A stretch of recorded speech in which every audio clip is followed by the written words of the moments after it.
క్రీస్తు రక్త సంబంధులైన దేవుని సంఘమునకును గనులైన దేవుని బిడ్డలకు ఉదయకాలము ఈ వర్తమానాలు వింటున్న మీ అందరికీ మన రక్షకుడును సర్వలోకనాథుడును సర్వాంతర్యమైన ప్రభువైన యేసుక్రీస్తు నామం పేరట మీ అందరికీ వందనాలు తెలియజేస్తూ ఉన్నాను. ఈ ఉదయకాలము దేవుని వాక్యాన్ని చదువుకొని దేవుని మాటలు ధ్యానం చేద్దాం. పరిశుద్ధ గ్రంథములో యోబు గ్రంథములు దేనిబిడ్డరా 42వ అధ్యాయము 2వ వచనములో 2వ భాగాన్ని చదువుకొని దేవుని మాటలు మనం ధ్యానం చేద్దాం. నీవు ఉద్దేశించినది ఏదియు నిష్ఫలము కానేరదు. పరిశుద్ధుడా, ప్రేమగలిగిన తండ్రి, నీకు స్తోత్రాలు. వాక్యమైన దేవ అందరితో మీరు మాట్లాడి తండ్రి, మాకు కావలసిన వాటిని ఈ వచనములోంచి మా ఆత్మీయ శారీరక జీవితాలకు విలువైన మాటలు మాకు అందించమని యేసయ్య నామమున అడుగుచున్నాము తండ్రి, ఆమేన్. చాలా సంతోషము దేవుని బిడ్డలారా, ఈ ఉదయకాలము దేవుని మాటలు మీతో పంచుకోవడానికి ప్రభువు అనుగ్రహించిన సమస్తాన్ని బట్టి ఆయనకే మహిమ ఘనత ప్రభావములు కలుగునుగాక. ఈ చదువుకున్నటువంటి లేఖన భాగము యోబు గ్రంథము ఈ 42వ అధ్యాయము 2వ వచనములో నేను చదివినటువంటి భాగములో ఒక మాటను మీకు చెప్పాలని ఆశపడుతున్నాను. ఏదియు నిష్ఫలము కానేరదనియు అని రాయబడింది. ఈ వచనములో నేను మీతో చెప్పేటువంటి పంచుకునే మాట ఏంటంటే, ఏదియు నిష్ఫలము కానేరదు. ఈ భూమి మీద దేవుని బిడ్డలారా, చాలా మందిని మనము కలిసినప్పుడు మనతో వారు మాట్లాడేటువంటి చాలా మంది మాటలు ఏంటంటే, అయ్యా నేను క్రొత్తగా వ్యవసాయం చేయడం మొదలుపెట్టాను, కానీ వ్యవసాయంలో నేను నిష్ఫలమైపోతున్నాను, అంటే సరైనటువంటి నాకు లాభం కలగట్లేదు అనేవాడు కొందరున్నారు. వ్యాపారం చేస్తున్నటువంటి వారిని అడిగితే వ్యాపారస్తులు కూడా చెప్పే మాట ఏంటంటే, చాలా విషయాలలో మాకు సరైనటువంటి ప్రయోజనం మాకు కలగట్లేదు, అంటే నిష్ఫలములైపోతున్నారు. వ్యాపారం చేసినా, దేవుని బిడ్డలారా వ్యవసాయం చేసినా, ఈ రోజున ఉద్యోగాలు చేస్తూ ఉన్న చాలామంది యొక్క జీవితాలలో మరి చూస్తూ ఉన్నాం. చాలామంది కష్టపడి రకరకాల ఉన్నతమైన విద్య కొరకు ఎన్నో లక్షల రూపాయలు ఇచ్చించి కొన్ని సంవత్సరాల పాటు దేశంలో ఉన్నతమైన చదువులు చదువుకొని మంచి ఉద్యోగాలు సంపాదించుకోవాలనుకున్నటువంటి బిడ్డలు కూడా ఈ లోకంలో చాలామంది నిష్ఫలులైపోతూ ఉన్నారు. వీళ్ళు దేవుని ఎరిగిన వారా, దేవుని ఎరగని వారా అని ఒకసారి మనం నిదానించి మనం ఆలోచిస్తే, ఈ రోజున దేవుని ఎరగని వారులు నిష్ఫలుడైపోతున్నారు. ఈరోజు దేవుని ఎరిగి ఉన్నాము అని మందిరాలకు వెళుతూ రక్షించబడిన వారి పిల్లలు సహితము వారి కుటుంబాలలో కూడా చాలా నిష్ఫలుడైపోతున్నారు. ఏంటి దీనికి కారణం?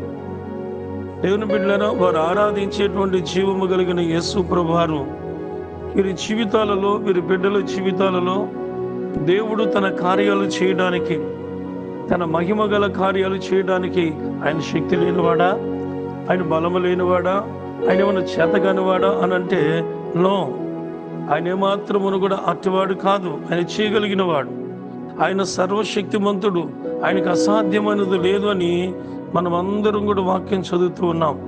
అయితే ఎందుకు ఈరోజు మన పిల్లలు ఎందుకు ప్రయోజకులుగా మారట్లా? బైబిల్ చెప్తూ ఉన్న మాట, దేవుని బిడ్డలారా, దేవుడు ఉద్దేశించినటువంటి ఏదియు నిష్ఫలము కానేరదు. అంటే ఈరోజు నేను మీతో పంచుకునే అంశం ఏంటంటే, ఏదియు నిష్ఫలము కానేరదు.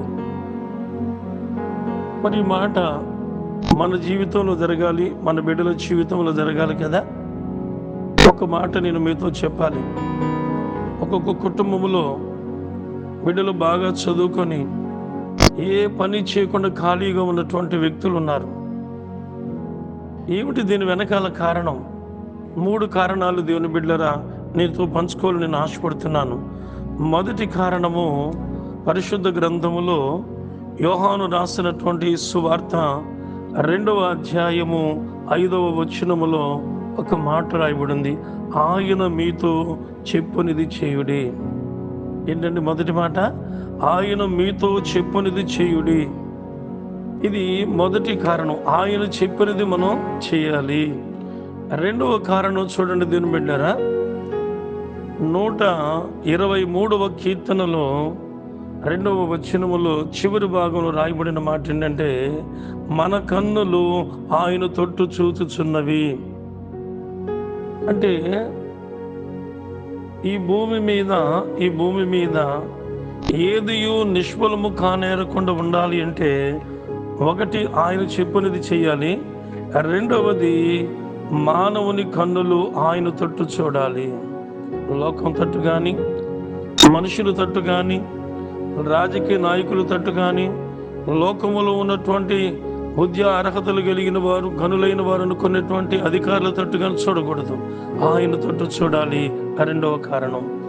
మూడవ కారణం దేవుని బిడ్డలారా చూడండి, మార్కు సువార్త 11వ అధ్యాయము 24వ వచనములో రాయబడిన మాట, ప్రార్థన చేయునప్పుడు మీరు అడుగుచున్న వాటినెల్లా పొంది ఉన్నారని నమ్ముడి.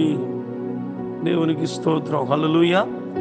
ఇప్పుడు ఏదియు నిష్ఫలము కాకుండా ఉండాలి అంటే, నీ బిడ్డలు నిష్ఫలము కాకుండా ఉండాలంటే, నీ కుటుంబములు నువ్వు చేసే ఏ ప్రయత్నాలైనా నిష్ఫలము కాకుండా ఉండాలంటే, ఈ ప్రాముఖ్యమైన 3 పనులు మనం చేయగలిగినప్పుడు, దేవుని బిడ్డలారా ప్రభువు అంటున్నాడు, ఆయన తెలియపరిచిన మాట అంటే, ఏదియు నిష్ఫలము కానేరదు. దేవునికి స్తోత్రం, హల్లెలూయా. కనుక దేవుని మాటలు వింటున్న ఈ ఉదయ కాలంలో దేవుని బిడ్డలారా, ఈరోజు మన కళ్ళ ముందు మనం జీవిస్తున్న మన జీవన విధానములో మనము ఏది తలపెట్టినా, మనం ఏ పని చేస్తూ ఉన్నా, మనము ఆత్మ సంబంధమైనదానైనా శరీర సంబంధమైనదైనా నువ్వు ఏ కార్యక్రమాన్ని తలపెట్టినా మొదటి కారణము ఎప్పుడూ గుర్తుపెట్టుకో, ఆయనతో సహవాసం కలిగి ఆయన దేవుడిగా ఆరాధిస్తూ ఉన్నటువంటి దేవుని ప్రజలు ఆయన మీతో ఏం చెప్తున్నాడో, అనగా దేవుని వాక్యం నేను ఏం చేయమని చెప్తూ ఉందో, ఏది చేయకూడదని దేవుడు చెప్పాడో ఆయన మీతో చెప్పినది చేయుడి. అంటే దేవుడు చెప్పింది మనం చేయాలి, యేసయ్య చెప్పింది మనం చేయాలి, నేను రక్షించిన రక్షకుడు చెప్పింది చేయాలి. ఇది మొదటి కారణం. దేవుని బిడ్డలారా, చదువుకున్నటువంటి 123వ కీర్తన 2వ వచనం, ఈ 2వ మాట ఏంటంటే, మన కన్నులు ఆయన తట్టు మాత్రమే చూడాలి. మీదకి కానీ, కింద భూ సంబంధము కానీ, భూమి తట్టు కానీ మన కన్నులు తేరు చూడకూడదు. దేవుని తట్టే ఏ మానవుని కన్నులు తేరు చూస్తూ ఉంటాయో, దేవుని బిడ్డలారా, వారు ఈ లోకములో వారికి ఏది కూడా నిష్ఫలము కానేరదు. ప్రార్థన చేసేటప్పుడు ఎలా ఉండాలి? ఆ ప్రార్థనను నువ్వు ఏమైతే దేవుణ్ణి అడుగుతున్నావో అవన్నీ పొంది ఉన్నామని నమ్మి, అంటే నమ్మి నువ్వు ప్రార్థించి, అపనమ్మకంతో కాదు, అవిశ్వాసముతో కాదు, నమ్మి మనం ప్రార్థన చేసినప్పుడు దేవుని వాక్యం చెప్తున్నమాట, ఏదయో నిష్ఫలము కానేరదు. దేవునికి స్తోత్రం. కనుక ఈ ఉదయకాలము నేను మీకు జ్ఞాపకం చేయాలని ఆశపడుతున్నాను. బైబిల్ గ్రంథంలో దేవుని బిడ్డలారా, ఒక విలువైనటువంటి మాటను నేను మీకు జ్ఞాపకం చేయాలని ఆశపడుతూ ఉన్నాను. పరిశుద్ధ గ్రంథములో తర్వాత మీరు చదువుకోండి, మరి దేవుని గ్రంథములో మనం చూడగలిగినటువంటి కొన్ని విషయాలు మీకు జ్ఞాపకం చేస్తాను. మనము చదువుకున్నటువంటి మొదటి వచనములో ఉన్న మాటే యోహాను సువార్త 2వ అధ్యాయము. మరి దేవుని వాక్యములు మనము మొదటి వచనము నుండి 11వ వచనం వరకు ఈ 2వ అధ్యాయం మనం చదివినప్పుడు, ఇది అందరికీ క్రైస్తవ సమాజానికి సుపరిచితమైనటువంటి అధ్యాయం. వివాహాలు ఎక్కువగా విరివిగా చూపించేటువంటి అధ్యాయం. చూడండి, ఇప్పుడు కానా అనేటువంటి ఊరిలో ఒక వివాహము జరిగింది. అక్కడ పెళ్లి కుమారుడు లేడు, పెళ్లి కుమార్తె లేరు, కానీ అక్కడ విందును గురించి మాత్రమే రాయబడి ఉంది. ఇది గొప్ప ఆశ్చర్యం. ఎందుకంటే వివాహం అన్నప్పుడు పెళ్లి కుమారుడు పెళ్లి కుమార్తె ఉండేటువంటి విషయం మనందరికీ తెలుసు. అయితే ఈ వివాహంలో పెళ్లి కుమారుడు పెళ్లి కుమార్తె ప్రస్తావన లేదు, కానీ విందు ప్రస్తావన కనబడుతుంది. ఆ విందులో చాలా మంది ఆహ్వానించబడినప్పుడు అందరూ వచ్చారు, కానీ ఆ విందులో ద్రాక్షారసం అయిపోయిందట. ఇప్పుడు ద్రాక్షారసం అయిపోయినప్పుడు ఆ విందు ప్రధాని, ఆ విందుకు ప్రాముఖ్యంగా దాన్ని ఏర్పాటు చేసిన వ్యక్తి ఇప్పుడు ద్రాక్ష రసం అయిపోయినటువంటి సంఘటన దేవుని బిడ్డలారా ఆ విందు ప్రధానికి కూడా తెలియదు. కానీ అక్కడ ఉన్నటువంటి వ్యక్తులు యేసు క్రీస్తు ప్రభువారికి జన్మనిచ్చిన మరియమ్మ గారితో చెప్పారు. వారు పంచుకున్నారు. అప్పుడు ఆమె వెళ్ళి యేసు ప్రభువారికి ఆ విషయాన్ని ఆయన మీద నమ్మకం కలిగి ఆయన ముందు దేవుని బిడ్డలారా అప్పటికైనా ఎక్కడ కూడా ఒక అద్భుతమైన కార్యం చేయాల. ఈ కానా అనేటువంటి ఊరిలో జరిగిన ఆ వివాహములో మొట్టమొదటిగా చేసిన అద్భుతమైన అంటే యేసు ప్రభువారు ఆ 30 సంవత్సరాలు దాటి 31వ సంవత్సరములో తన సేవా జీవితాన్ని ప్రారంభించిన తరువాత మొట్టమొదటిగా ఆయన ఆ విందు కార్యక్రమానికి ఆ వివాహానికి వెళ్ళాడు. ఆ విందులో గమనించినప్పుడు యేసు ప్రభువారు వెళ్ళినప్పుడు అక్కడ ద్రాక్షారసం అయిపోయినప్పుడు అంతకు ముందు ఏ ఒక్క అద్భుతం చేయనప్పుడు ఏ కార్యం కళతో చూడనప్పుడు యేసుకి జన్మనిచ్చిన తల్లి అయిన మరియ ఆయన మీద నమ్మకం చూడండి, ఆయన మీద విశ్వాసం చూడండి. అక్కడికి వెళ్ళి ముందు ఎవరికి చెప్పిందంటే ఆయనతో చెప్పుకుంది. ఎవరితో? రక్షకునితో. అద్భుతాలు చేయడానికి ఈ భూమి మీద సర్వాధికారముతో పంపబడిన వాడు, మానవులందరి కొరకు మేలు చేయడానికి వచ్చిన మహనీయుడు, మహోన్నతుడు, సర్వశక్తిమంతుడైన యేసు ప్రభువారి దగ్గరికి వెళ్ళి ఆ విందుశాలలో ద్రాక్షారసము లేదని ఆయన చెప్పినప్పుడు అమ్మా సమయం ఉంది, ఇంకా సమయం రాలేదన్నాడు. అక్కడున్న పరిచారకులతో ఆమె చెప్పింది, పనిచేసే వారితో చెప్తూ ఉంది, అయ్యా ఆయన మీతో ఏమైతే చెబుతాడో అది మాత్రం మీరు చేయండి. దేవునికి స్తోత్రం. ఈరోజు మనము ఈ భూమి మీద మానవుని యొక్క జీవితంలో, కుటుంబ జీవితంలో, వ్యక్తిగత జీవితంలో, ఆత్మీయంగా, శారీరకంగా ఈ భూమి మీద నీకు ఏ అవసరత ఉన్నా ఆయన మనతో ఏం చెప్తాడని మనం కనిపెట్టాలి. ఆయన నోటు వైపు చూడాలి. ఆయన చెప్పేటువంటి మాట కోసం మనము ఎదురు చూడాలి. అదే కదా పరిచారకులతో మరియమ్మ గారు చెప్పింది. ఎప్పుడైతే ఆమె చెప్పిందో ఆమె చెప్పిన మాటను పరిచారకులు ఆయన ఏం చెప్తాడని ఆయన దగ్గర కూర్చొని కనిపెట్టారు. ఆయన చెప్పినట్టుగా వెళ్ళారు. అక్కడ ఉన్నటువంటి 6 రాతి మానుల అంచుల వరకు ముంచమని ఆయన చెప్తే ఆయనకు చెప్పినట్లుగా వారు ఏం చేశారు.